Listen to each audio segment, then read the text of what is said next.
I ftuari i ditës. Të nderuar dëgjues, kemi kaluar në rubrikën i ftuar i ditës. Sot do të ndjekim një material të përgatitur nga At Petro Halili, i cili jep mesazhin e tij për Pashkën e Madhe për të gjithë besimtarët dhe veçanërisht për besimtarët e Mitropolisë së Shenjtë të Elbasanit, Shpatit dhe Librazhdit. At Petro na tregon se si u kremtua Pashka e Madhe pra ngjallja e Zotit tonë Jezu Krisht në Mitropolinë ku ai shërben. Krishti u ngjall.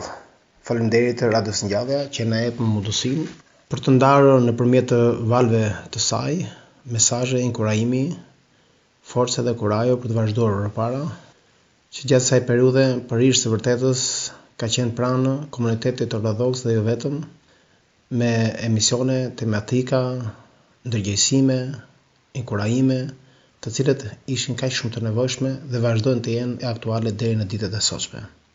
Kjo mundësi që na është krijuar lavdi Perëndis nëpërmjet kryepeshkopit Anastas, i cili siguron që edhe në zonën e Elbasanit të kemi mundësi ta dëgjojmë vazhdimisht Radio Ngjallja nëpërmjet valve të saj në 93.4 MHz.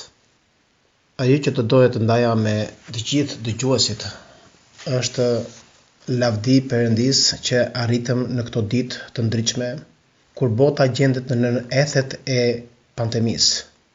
Vjen kjo dritë e Pashkës për të na inkurajuar dhe ndriçuar rrugën, mendjen dhe shpirtin për të tejkaluar handikapin e krijuar.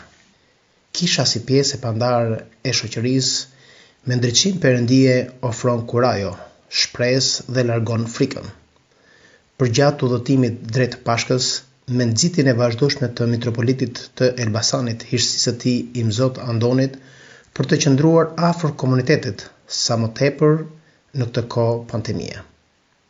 Famullia e Shën Thanasit dhe jo vetëm, por gjithë aktorët që gjenden pranë kësaj mitropolie nxituan që të kishin konsultime të vazhdueshme se si do të gjenin mënyra që të gjendeshin afër popullit të Perëndisë dhe jo vetëm, për inkurajimin, për të dhënë shpresë, për të dhënë kurajo, ndihmë dhe ngushëllim.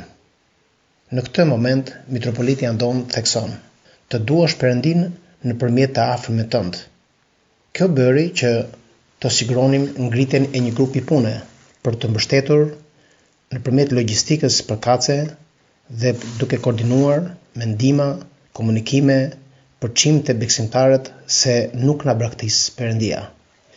Kështu që grupi i katekizmit ngriti grupe virtuale, edukimi, konkurse, ese, recitime, interpretime, krijime e të tjera.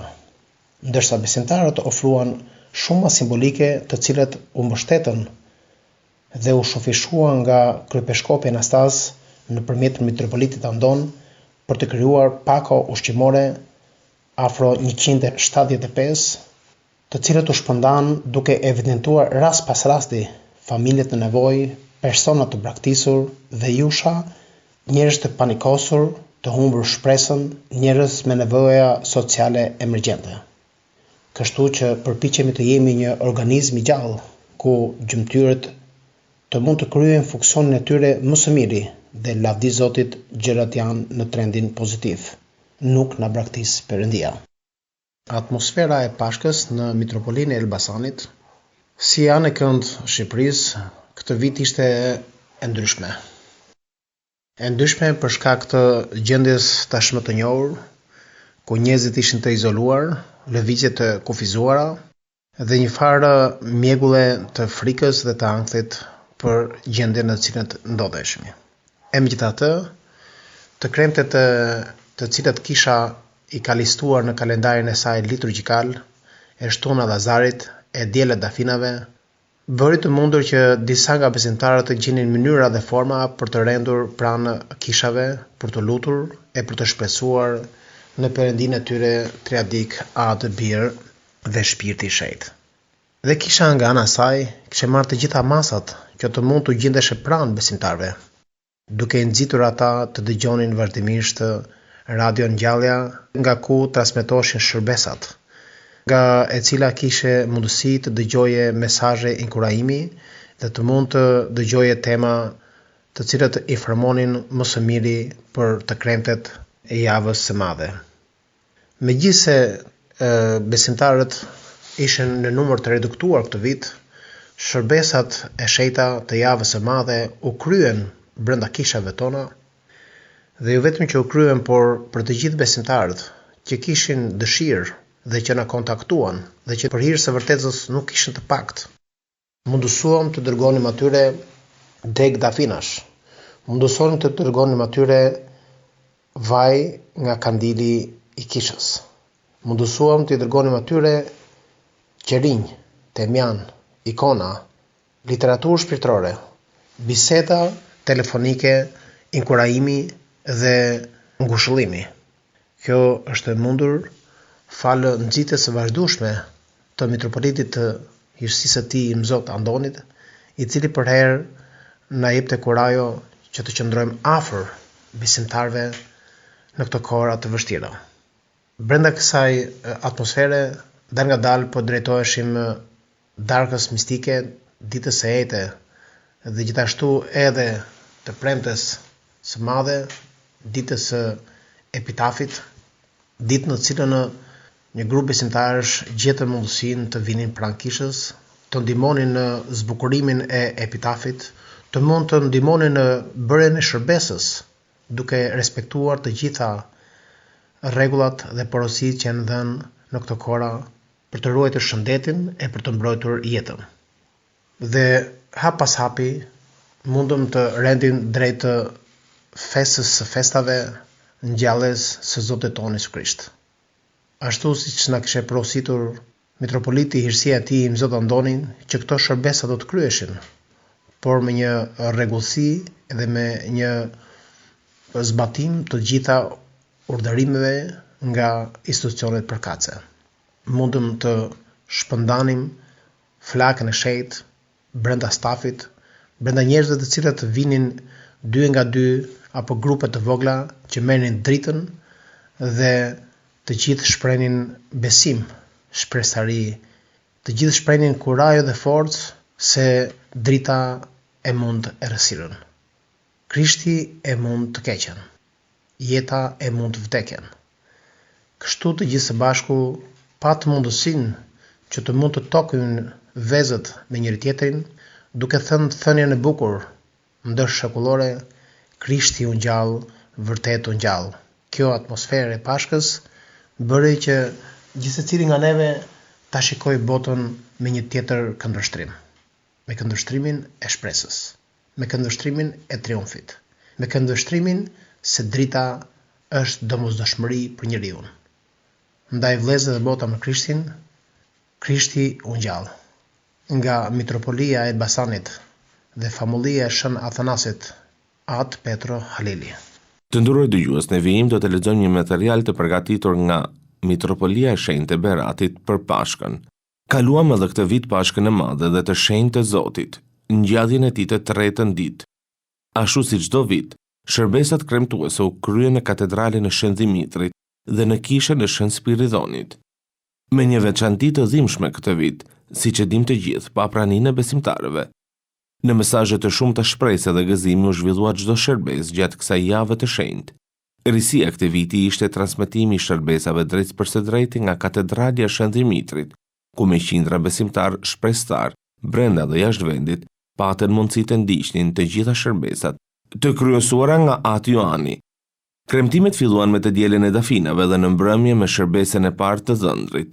Në mesazhin e tij drejtuar besimtarëve, mitropoliti Beratit i Mzot Ignati theksoi rëndësinë e gëzimit në jetën e krishterë. Gjithashtu na mëson se fjalën e parë gjithmonë e ka Perëndia atë në çdo pikëllim dhe çdo gëzim të jetës sonë, që t'ja parashtrojmë shpresat dhe hidhërimet tona Atit qiellor, me qëllim që të qetësohemi dhe të gëzohemi.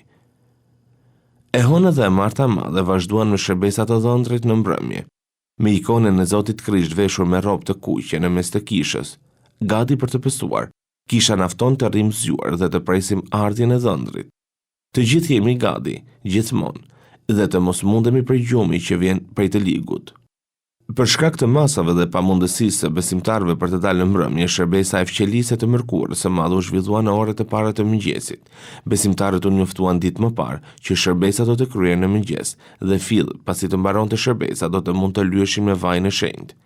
Ata pristin me padurim jashtë katedrales të hynin me radhë e të lyheshin me vajin e shenjtë, për shërim shpirti dhe shërim trupi. Gjatë gjithë ditës, vaji i shenjtë qëndroi në mes të kishës dhe kushdo që vinte lyhej me atë nga Atë Joani.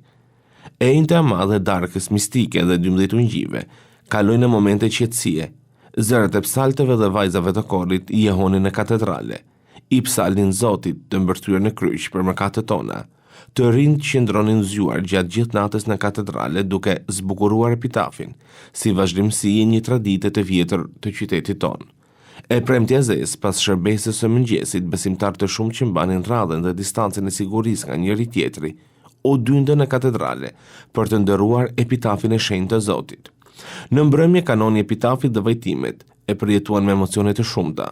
Qytetit i mëngoi këtë vit procesioni epitafit, ku epitafet e dy kishave bashkoheshin dhe përshkonin pedonalen e qytetit, që gumëzhinte nga besimtarë të shumt. Në tingullin në këmbanave vajtuese që oshetinin në qytetin e heshtur, procesioni u krye brenda oborrit të katedrales. E shtuna e madhe gjeti katedralen pas shërbesës së mëngjesit, të mbushur plot me fytyrat e atyre që i kishin munguar aq shumë këtë periudhë. Fytyrat e moshës së tretë që shfrytëzuan ato pak orët e lirisë plot gëzim dhe me lot në sy, rëndën në katedrale për t'u kishëruar dhe për të mbushur sadopak bushllëkun e mungesës së tyre në shërbesa në këtë kohë të vështirë. Në mbrëmje, shërbesa ngjalljes u krye brenda katedrales dhe vazhdoi me liturgjinë hynore deri në orët e para të mëngjesit. Me këmbana që buçisnin në për balkonet rreth katedrales, besimtarët ndiznin lamballet e tyre dhe këndonin bashkë me psaltet, himnin Krishti u ngjall. Besimi tek ngjallja e Krishtit u dha fuqi dëshmorëve të ndeshen me luanet, të japin jetën e tyre dhe të derrin gjakun e tyre me gëzim për Zotin tonë të dashur. Ngjallja e Krishtit u dha durimin, drejtsimin dhe fuqinë e pamposhtur etërve të shenjtë të kishës. Ngjallja e Krishtit na jep edhe neve të krishterëve të sotëm guximin dhe kurajon, shpresën dhe durimin në fatkeqësitë në ngasjet e jetës. Mesazhi i Zot Ignatit ishte fuqiplot dhe domethënës, të gjithë bashkë me Krishtin e ngjallur në zemër, do të na japi fuqi për të përballuar çdo vështirësi të jetës. Krishti u ngjall, përfundon dhe mesazhin e tij nga Atë Joani, klerik i cili shërben në Mitropolinë e Beratit. Me këtë mesazh në fakt i kemi ardhur në fund të emisionit për sot. Qëndroni me programin tonë e vijim, bashkë mirë dëgjofshim.